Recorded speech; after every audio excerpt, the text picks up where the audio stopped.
Well, good midday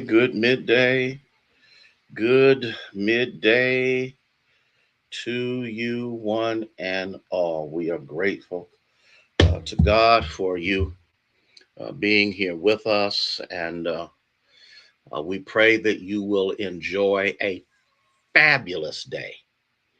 It's going to be in the 80s, the mid 80s. It's going to be a wonderful day, and so we are grateful and thankful to God for each and every one of you that will be tuning in with us on this day. It is the day the Lord has made. We shall rejoice and show enough be glad in it. All right. And for that, we bless. Dean, how are you, my friend? Bless you, Minister Sarah, Nancy, Kathy. Bless your hearts. Bless your hearts. Bless you. Bless you. Bless your hearts. Good to have you. Good to have you. Good to have you, whether you're on YouTube or whether you're on Facebook. We are again thankful to God for you being here with us, one and all. And for that, we bless his holy name. So, I also want to remind you, don't forget about midweek at 6:30. We probably will be outside. Ah, oh, I can't wait. Matter of fact, when I leave here, finishing up what I need to do, I got to go over and look at one of the cameras that's cutting up. And good. So glad that he made it safely, Nancy. Bless the Lord. Jalisa, how you? How you? How you? How you? And so I got to do that and then finish up what I need to do. Jemison, bless you, my friend. Thank you so much for being here on this wonderful day. This be the day that the Lord has made. Why? We shall rejoice and be glad in it. Debbie Johnson, Stephanie, bless your hearts for being here. And Chaplain Hearns, good to see you. Okay. For the view, yeah. The funny thing about, because I got a heathen that's behind me. He cut the grass yesterday, and the other ones cut the grass yesterday. So if anybody breaks out a lawnmower tonight, it's intentional. Sharon Bryant, how are you? Praying that you're doing well. Valerie, how's Dad doing? Good to have you here. Ethel, Linda Arrington, bless your heart, bless your sweet potatoes of the soul. Let me get. Hey, Christy, how are you? Tamika, how you doing? I'm going to be getting out the information also for the state, but I need if there are any persons who would like to attend the session. It is next week, Tuesday and Wednesday, from 6:30 to 8 at the Friendship Baptist Church in Warren, Ohio. I need you to call. This is important. 330-717-3760. Get that out there, and or um, get the form filled out so we can do what we need to do. That is overwhelmingly important. Ayana, how are you? Cora, good to see you. Okay, hanging in there. Okay, good. Glad he's listening. Glad y'all are here with us on today as we dig a little deeper, because we're gonna dig a little deeper. Ain't too much deeper.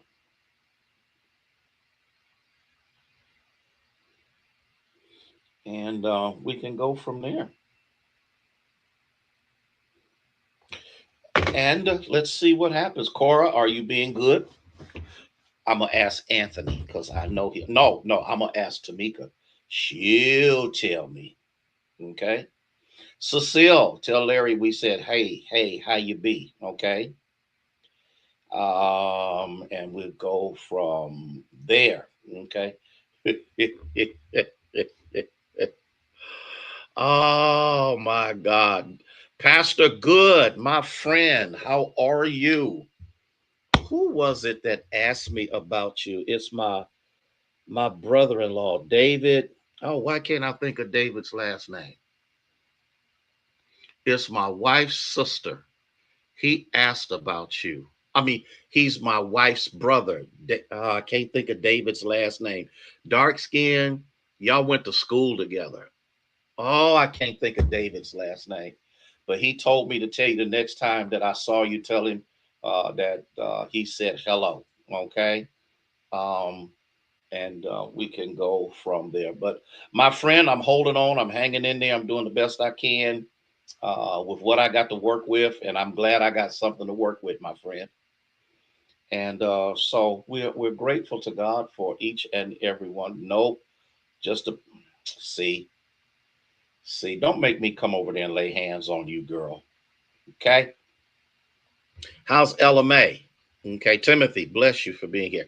Linda, bless your heart for being here with us on today. Let me delve down in here, my friend. Let me deal with this thing. You remember I told you that the process of thank you so much, Janice, for letting me know that all is well. Um, to know what's what is to have an open and honest conversation with God. Sometimes, hey, Denise, that's okay. That's okay. You all right. Sometimes we, Trinette, how are you? Sometimes we, Pat, good to see you. We may not like what he shows us, but it is what we need. See, one of the things that gets in the way or hampers us. Okay, all right, thank you. Give me the message me the address. I'll make sure that I get over there. Um, Elder Carter, bless your heart. Is many times we want people to stroke our egos and tell us what we want to hear and make us feel good about ourselves. Because for the most part, on many occasions, we act like um, that's really what should happen. And what we fail to understand is that truth sets free, and sometimes truth hurts. Sylvia Scott, bless you. Sister Thomas, good to have you here. Okay, check on Ella May. I need to know what's going on with her. Okay. Rosabelle, Veronica, bless your heart. Thank you so much for being here. And the problem is if I'm living pitiful, if I'm living sad, if I'm living depressed, if I'm living oppressed, if I'm living in a hey Tanya, if I'm living um, just always got a what was that in Peanuts, the one guy that had the cloud over his head all the time, and we're the person who says who doesn't say good morning Lord but say oh Lord it's morning. Deborah Toomer, bless your heart for being here, because the drudgery and the misery of the previous day has now spilled over into today.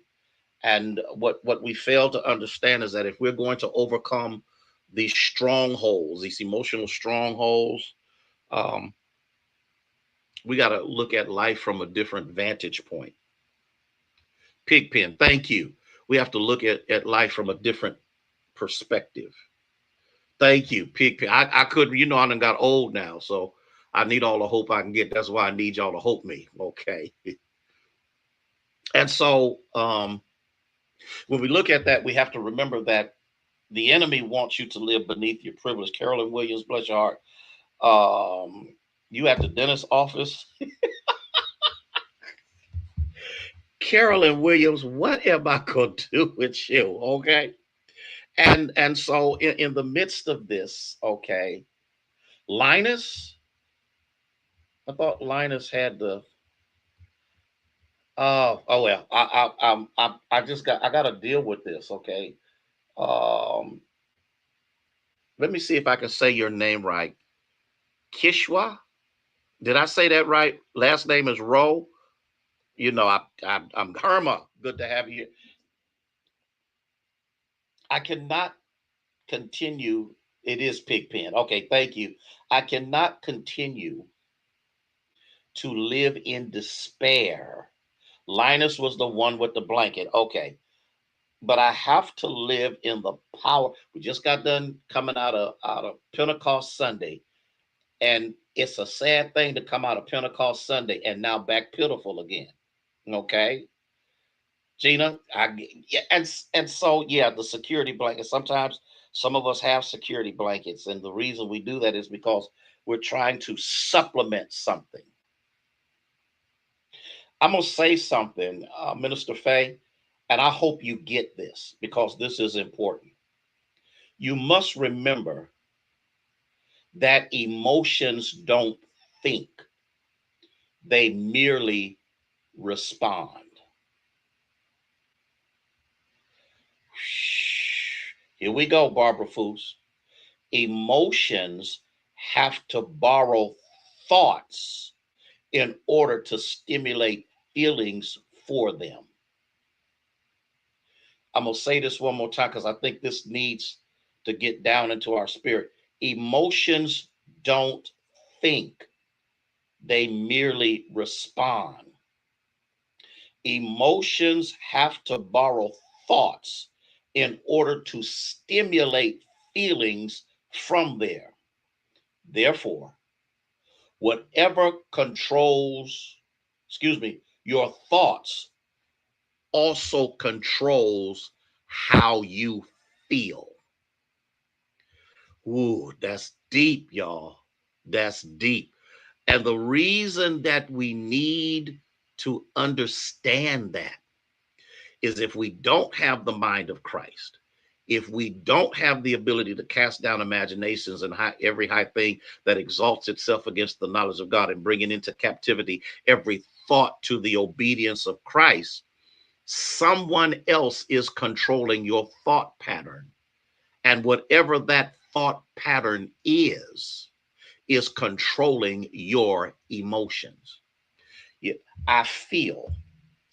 That is something to think about, isn't it? Isn't it, Veronica? That's I'm gonna say it one more time because I think I don't want this to go over your head so that you remember emotions, they don't think. Emotions are not designed to think, they respond. Okay? And emotions have to borrow thoughts in order to stimulate feeling for them. Therefore, whatever controls your thoughts also controls your feelings. Did Pastor Good?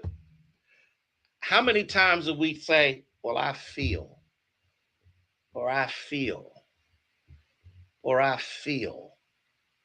And what you have to understand, whatever I am feeling has gotten its information from what I'm thinking. Why do you think let this mind be in you which is in Christ Jesus is so important? Okay, here we go. Here we go. Here we go. Let me give you an example. Let me give you an example. Let's see if what I'm saying is true.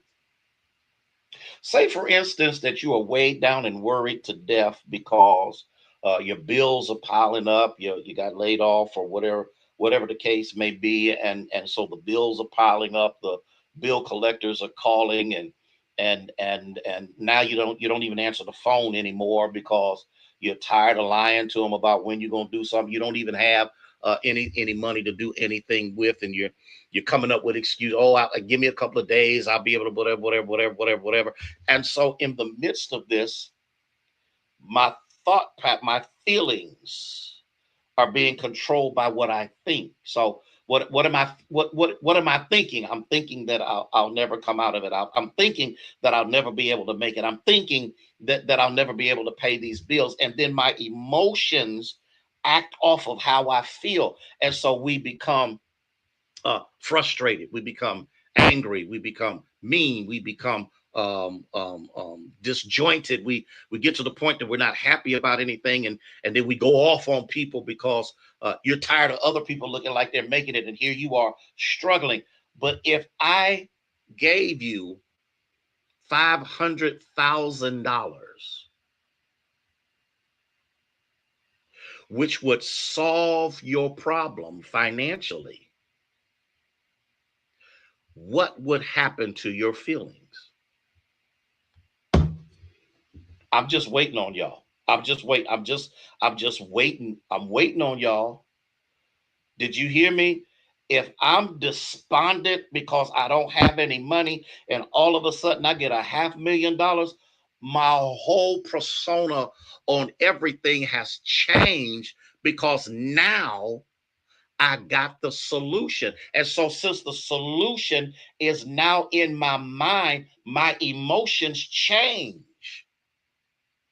And so, rather than me feeling down and out and bent out of shape and all tore up and all of the rest of that stuff, now I'm exuberant. Now I'm happy. Now I can see the pot of gold at the end of the rainbow. Now I'm able to pay bills. Now, and not only am I able to pay bills, but guess what? I can now do and some things that I never thought I could do. That before I got that $500,000, my whole world was full of gloom and doom. But yeah, Roosevelt. Now I'm happy. Now I'm content. Now I'm satisfied. Now my whole perspective on. So here's what I got to get you to get, and then I'm gonna get out of here. If you get this under control and submit this to the mind of Christ, it will control. It will control how you interact, how you react. I gotta go. I gotta go. Listen, I'll be back tomorrow. I think tomorrow I'm going to be on at 11 a.m. I got this board chat that I gotta be on for Compass at 12, or I'll put it out there in enough time so you'll know either it's going to be at 11 or it's going to be at 1. I'm not sure which one it's going to be. Don't forget about 6:30 tonight, midweek worship.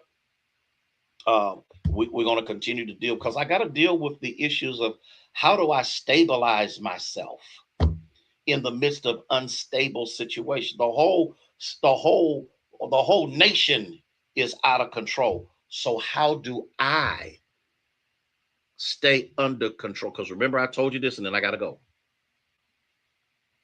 If the enemy can get you to quit thinking and just reacting, he's won. But if the enemy cannot control your thoughts, but the mind of Christ does, you win. I got to go. Love y'all with the love of Jesus, who is the Christ. I will see y'all tonight at 6:30. May God bless you. May he keep you, is our prayer.